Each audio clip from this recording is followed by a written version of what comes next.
really appreciate just your support throughout this. It's really important that the youth come out and just show their voice and know that their voice can be heard. So thank you all for bringing everyone of all ages, all colors. Just thank you. So I just want to talk about the exigence of why we're here. We're here not because just of George Floyd. We're not just here because of Breonna Taylor. We're not just here because of Ahmaud Arbery. We're not just here because of Rayshard Brooks. We're here because of 400 years. We're here because of 400 years of oppression that have been instilled in our communities. We're here because of the 400 years of bondage that have been placed upon our people. So I just think it is so important that we take this time to really understand the context of the situation.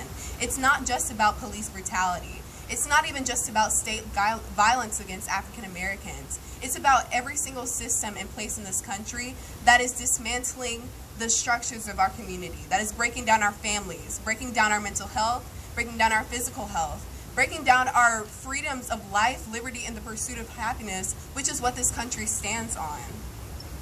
This is a pivotal time in our history. This is a protest that has never been seen before in our world. The world is coming together saying that Black Lives Matter is not a race issue, it's not a political issue, it is a human rights issue. If you don't stand for Black people, you're not standing for the human race. We're simply asking that we can walk down the street without being shot. We're simply asking that we can exercise our normal freedoms without being arrested and brutalized by police. So it is very important that in this time we realize that this is not just another Black Lives Matter protest where a couple of cities are rioting. This is the entire world calling out for justice and calling out for a change, a systemic change in our communities. That means that Black people will finally be dismantling the systems that are pushing us down. When we talk about also why we're here, as I've said, it's not just because of one issue.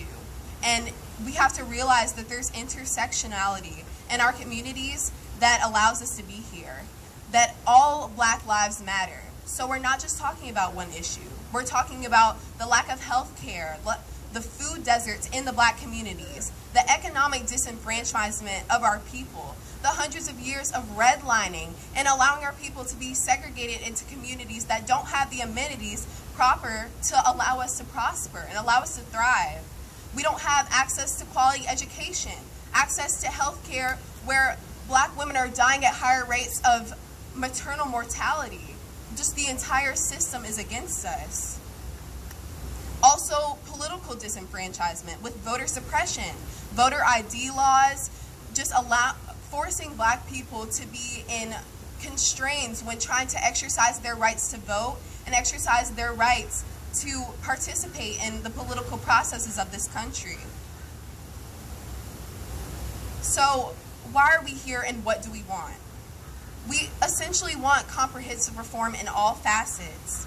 That first means redefining the concept of law enforcement, because clearly law enforcement is not law enforcement for all people. Why is it that African Americans are more nervous and more anxious when we're around law enforcement, when the job of law enforcement is to protect and serve all communities, not just white, not just Black, not just Hispanic or Asian, all communities. We have to make sure that law enforcement is there to uplift communities, not push them down and assert some domination complex over the communities they're supposed to be serving.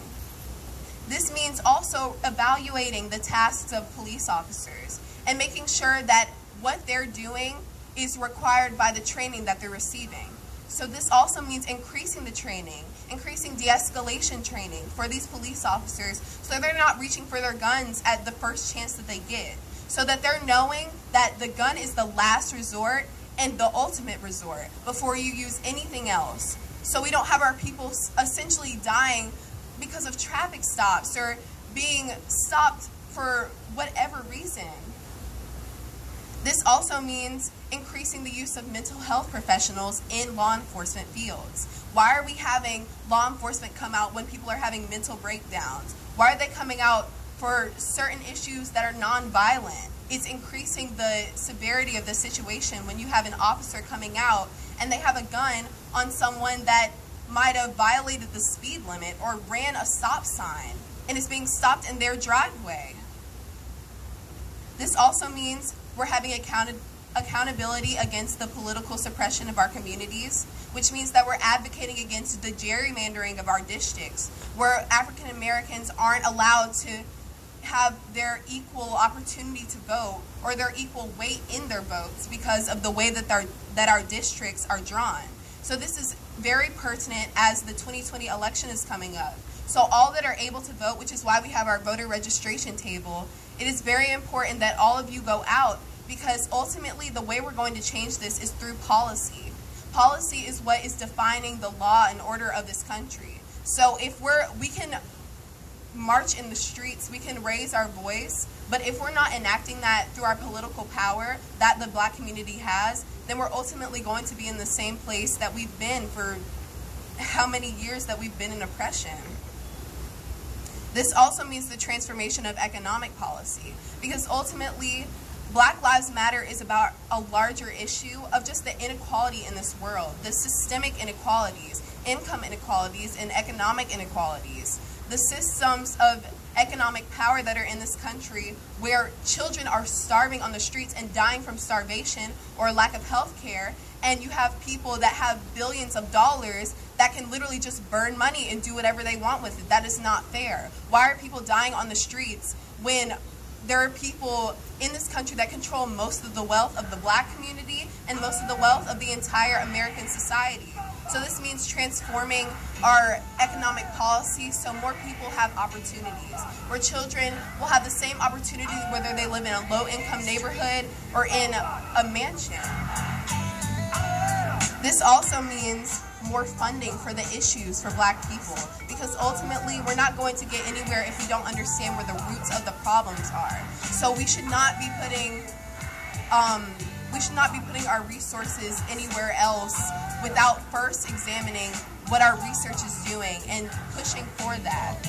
So ultimately, all of us just have to come together today and realize our true goal, which is advocating for the human rights of all people in this country, advocating for the rights of Black people in this country, and just coming together and unifying for one purpose. Thank you.